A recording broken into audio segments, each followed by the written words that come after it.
Drugs case में NCB की chargesheet ने पूरे गैंग की साजिश बेनकाब कर दी है। एनसीबी की चार्जशीट से उस ड्रग्स गैंग की पोल खुल गई है जिसमें रिया और उसके भाई शोभिक शामिल थे। एनसीबी की चार्जशीट में साफ साफ लिखा है कि रिया चक्रवर्ती ही सुशांत को ड्रग्स सप्लाई कर रही थी। उसकी इस ड्रग्स मंडली में उसका भाई शोभिक, सिद्धार्थ पिठानी समेत 35 लोग शामिल थे, जिन्हें एनसीबी ने चार्जशीट में आरोपी बनाया है। सुशांत सिंह राजपूत की मौत के मामले में दाखिल चार्जशीट में एनसीबी ने दावा किया है कि नशे के इस कारोबार में पूरा रिया गैंग ड्रग्स पैडलर्स के संपर्क में था।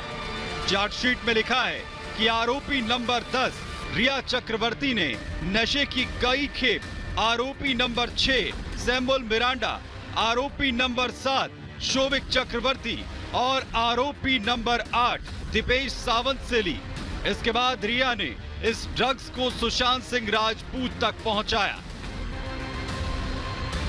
एनसीबी की चार्जशीट से साफ हो गया है कि रिया ने ही सुशांत को ड्रग्स की लत लगाई।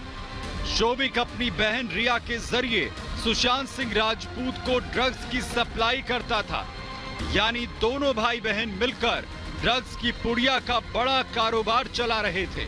सारी पेमेंट का जिम्मा रिया चक्रवर्ती संभाल रही थी। सुशांत सिंह ड्रग मामले में जहां नारकोटिक कंट्रोल ब्यूरो इस मामले की जांच अब भी कर रही है, लेकिन जहां पता चला है कि अब ड्राफ्ट चार्जेस भी स्पेशल एनडीपीएस कोर्ट के सामने एनसीबी ने दाखिल की है। इस ड्राफ्ट चार्जेस में साफ तौर पर यह मेंशन किया गया है कि रिया चक्रवर्ती ने कई ऐसे डिलीवरीज, गांजा की डिलीवरीज की है जो कि उसके अन्य जो को अक्यूज्ड हो, फिर चाहे उसके भाई शोभिक चक्रवर्ती, और यही डिलीवरीज हैंडओवर की गई थी सुशांत सिंह राजपूत को। इसके साथ ही एनसीबी ने यह भी दावा किया है कि नशे का कारोबार चलाने के लिए ड्रग्स मंडली कोड वर्ड का इस्तेमाल कर रही थी। ड्रग्स खरीदने के लिए पूजा सामग्री के लिए पेमेंट दिखाया गया, यानी खरीदी गई ड्रग्स और बताया पूजा सामग्री। दावा है कि पेमेंट बैंक ऐप के जरिए किया गया। रिया ने मार्च 2020 से सितंबर 2020 के दौरान गांजे की डिलीवरी ली और पेमेंट किया, और इसके लिए सुशांत के बैंक अकाउंट का इस्तेमाल किया गया। रिया ने सैमुअल मिरांडा को पेमेंट के लिए डेबिट कार्ड तक दिया था, और मिरांडा ने दीपेश सावंत को अप्रैल 2020 में पेमेंट किया।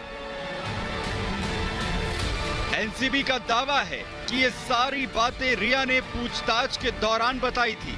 इसके साथ ही एनसीबी ने यह भी दावा किया है कि रिया के भाई शोभिक ने पूछताछ में बताया था कि उसने कई बार अपने दोस्तों के जरिए ड्रग्स को अरेंज किया था, जिसके बारे में रिया को पूरी जानकारी थी, और ड्रग्स के भुगतान के लिए रिया के कार्ड का ही उसने इस्तेमाल किया था। रिया के भाई शोभिक के खिलाफ तय आरोप बताते हैं कि वो ड्रग पैडलर्स के साथ लगातार संपर्क में था, ड्रग्स के लिए पैडलर को ऑर्डर देता था। एनसीबी की यह चार्जशीट सुशांत के समर्थकों के लिए बड़ी जीत है, साथ ही इंसाफ के लिए उम्मीद की लौ भी जलने लगी है। ये चार्जशीट रिपब्लिक की उस खबर पर भी मुहर लगाती है जिसमें हमने बॉलीवुड में नशे के कारोबार के एक एक किरदार को 2 साल पहले बेनकाब किया था। Bureau report.